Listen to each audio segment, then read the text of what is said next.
Regan Slaymaker for International Boxing News, and I have the pleasure to be joined by the British middleweight champion, Brad Pauls. Brad, how are you? I mean, topping an absolutely amazing card on December the 7th.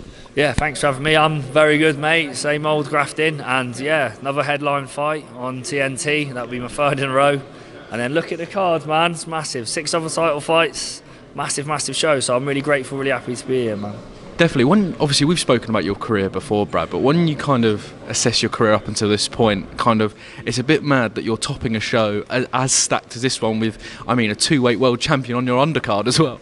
Yeah, it's a pinch yourself moment sometimes, but at the same time, it was really hard to get here, and it wasn't overnight, and it's gone from nothing to something quite fast. Obviously, the start of this year, I'd barely boxed on TV, and then now it's third one in a row, and just an absolute honour to be part of such a big card. You know, I'm grateful. Definitely, mate. As well, also Denzel Bentley, your opponent. This is a fight that's got a lot of people excited, obviously. But in your mind, why was Denzel Bentley the right fight for you next? So much to gain.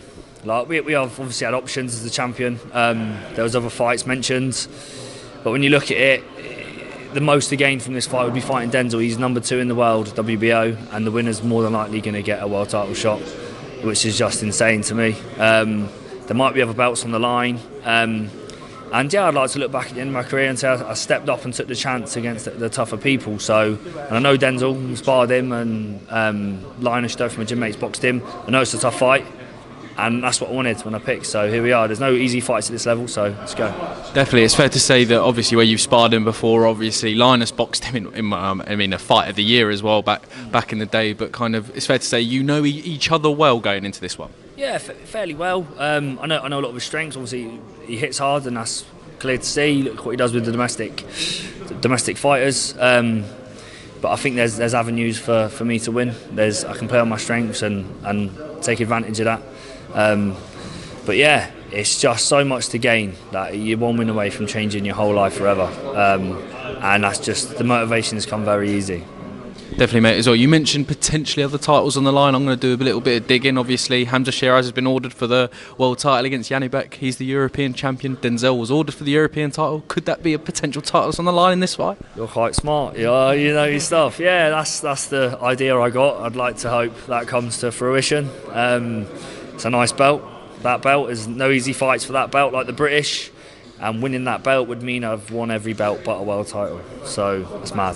Definitely one of the only fighters to call me intelligent. So cheers for that, Brad. Would you be, obviously you made history kind of winning the British title, the second Cornish man to only do that. Would you be the first Cornish European champion? I need someone intelligent like yourself to research it. I don't think there has, but someone fact check me. I don't think I'd be the only one. So more history to be gained. Don't worry, after this interview I'm going to research it and put it into this clip, Brad, so we'll do that. Brad, we flew through my questions, mate. But any final words for, the fans eagerly anticipating, what only has the potential to be an absolute cracker on December the 7th? Yeah, tune in December the 7th, look at the whole card. There's going to be a lot of knockouts, I was just saying. Me versus Denzel, massive fight, both hit hard, anything's possible. But yeah, shout out to the Cornish lot coming up. There's going to be 200 plus, I think. So make some noise. Another good night of boxing. Definitely. Actually, I lied, Brad. One more question, obviously. Linus Udofia getting a huge win for the English title. Just a reflection on that massive KO against Dan Catlett. Yeah, I'm so happy for him. He is way too talented to only be winning English titles. He's levels above that. And now he's got his foot back in the door to get back on big shows like this. So hopefully we see him on shows like this in the future, and he will dominate when he gets a chance. Definitely. Brad Pauls, always a pleasure. Thank you very much. Cheers, mate. Thank you.